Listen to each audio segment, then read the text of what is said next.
Cuiabá entrou com um recurso no Supremo Tribunal Federal para manter o aumento do IPTU aqui na capital.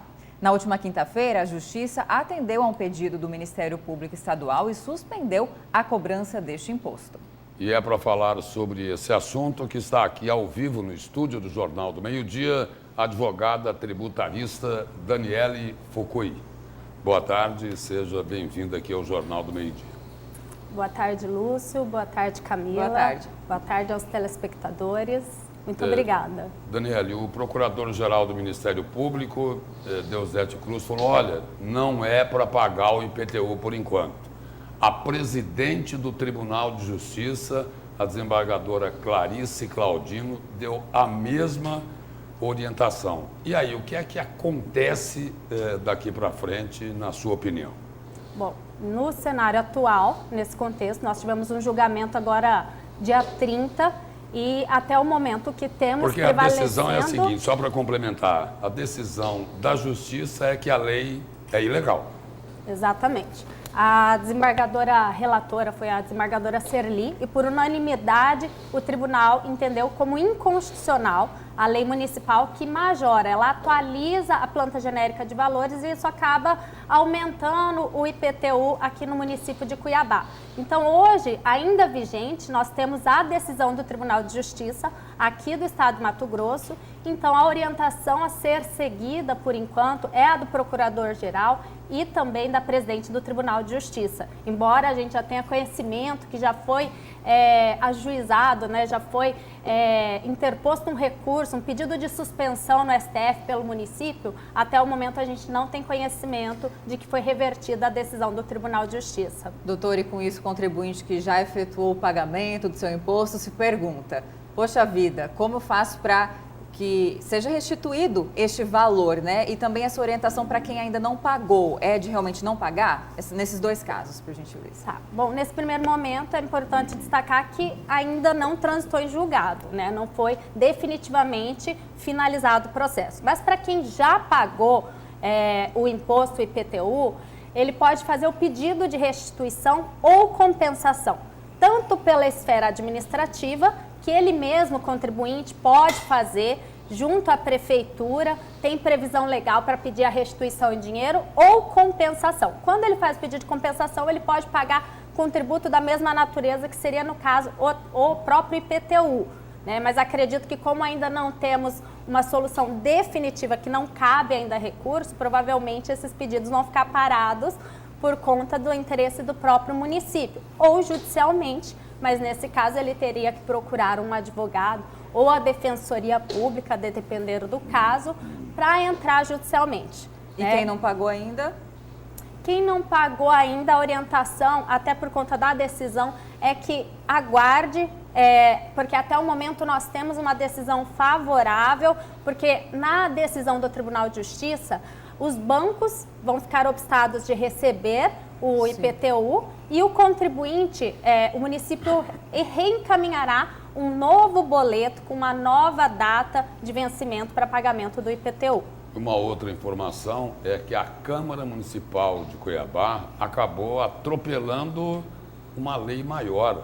Os vereadores, né, que aprovaram, né, que votaram favoravelmente ao projeto da Prefeitura de Cuiabá, nesse aumento escandaloso do IPTU, teriam inclusive passado por cima, infringido o Código Tributário Nacional. É um absurdo isso, não é?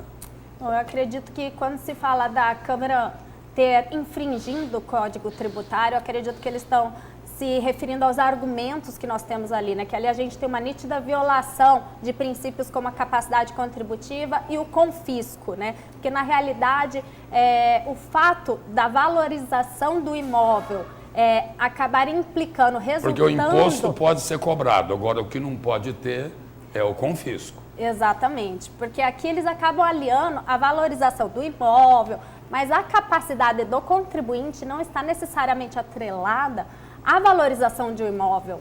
né? Então, partindo dessa linha de raciocínio, a gente tem sim uma flagrante violação de capacidade contributiva, do confisco, né? Que são os argumentos até que a própria desembargadora traz. E outro ponto que ela destaca, que eu acho muito interessante, ela traz até a questão do IPCA acumulado nos últimos 12 anos, ele chegou à marca de 105%. O salário mínimo, nesse mesmo período, foi reajustado em apenas 137%. E aqui nós temos a Câmara dos Vereadores reajustando, né, para 300%, 200%, e algumas regiões chega até a 400%. Então, assim, em um único ano, a majoração foi totalmente desproporcional. Doutora, e diante de todos esses argumentos, você acredita que essa questão da suspensão do IPTU aqui em Cuiabá, o STF vai seguir esse entendimento diante de toda a infração desses princípios tributários, para dizer aí no mínimo, né? E com isso, o que vai acontecer então? Não vai haver esse reajuste e a prefeitura, então, vai deixar de arrecadar aqueles mais de 100 milhões? Como que fica essas duas questões aí? Poderia ser acatado esse argumento de que haverá mesmo um prejuízo no serviço, na prestação de serviços, em relação a outros casos semelhantes? Há algo parecido já decidido no sistema judiciário? Bom, Camila, ali os argumentos até que a Procuradoria leva ao Supremo Tribunal Federal foram argumentos relacionados a prejuízo ao cofre público. Ele destaca a perda da arrecadação de aproximadamente 100 milhões, se comparado com a arrecadação do ano anterior a este ano. São argumentos que, a princípio, não foram tratados na ADIM, onde o Tribunal de Justiça ele reconhece a inconstitucionalidade. A demanda, o recurso pelo qual a Procuradoria se valeu é um pedido de suspensão, que geralmente ele é utilizado contra decisões que são favoráveis, são desfavoráveis ao poder público. Sim. E acabam, de certa forma, impactando nos cofres públicos, né? Então, são novos argumentos, são argumentos que, ao meu entender, visto assim de uma forma técnica jurídica, argumentos não devem ser apenas alegados, mas devem ser de fato comprovados. Porque daí a gente se pergunta, já é um serviço muito ruim, né? O IPTU que é pago hoje, a gente não vê o reflexo disso. E aí, de repente, aumentar dessa forma tão desproporcional, né? Que argumento que convenceria, né? Muito difícil. A gente espera que seja suspenso mesmo. E tem também um outro aspecto aí. O Tribunal de Justiça, por unanimidade, declarou que a lei é inconstitucional. E esse é exatamente o foco do Supremo Tribunal Federal como guardião da Constituição. Difícil ter um resultado diferente do que foi aqui no Tribunal de Justiça. Exatamente, eu sempre costumo dizer que condutas dessas, elas devem ser desprestigiadas para não se tornar uma rotina no meio público, né? Se existe uma Constituição, se existe regras constitucionais, princípios constitucionais, eles devem de fato ser respeitados, né? E não ao bel prazer do poder público, sobre a alegação de perda de arrecadação, acabar passando por cima do que está previsto na nossa lei maior. Ou seja, a Câmara de Vereadores, né, não analisou juridicamente, minimamente, né, todos os fundamentos aí para cobrar esse aumento do IPTU de uma forma repentina, e aí agora, desculpa falar, mas passa uma vergonha nacional, porque é um caso isolado, né, doutora, praticamente. Em tamanha proporção, sim. O ajuste do valor do metro quadrado da planta genérica até poderia ser feito, mas nesse tamanho de proporção, como foi feito aqui, realmente é totalmente destoa com o que a gente tem previsto na Constituição.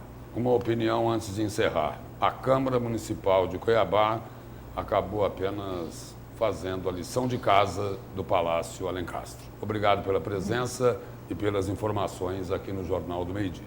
Eu que agradeço. Obrigada. E fico à disposição.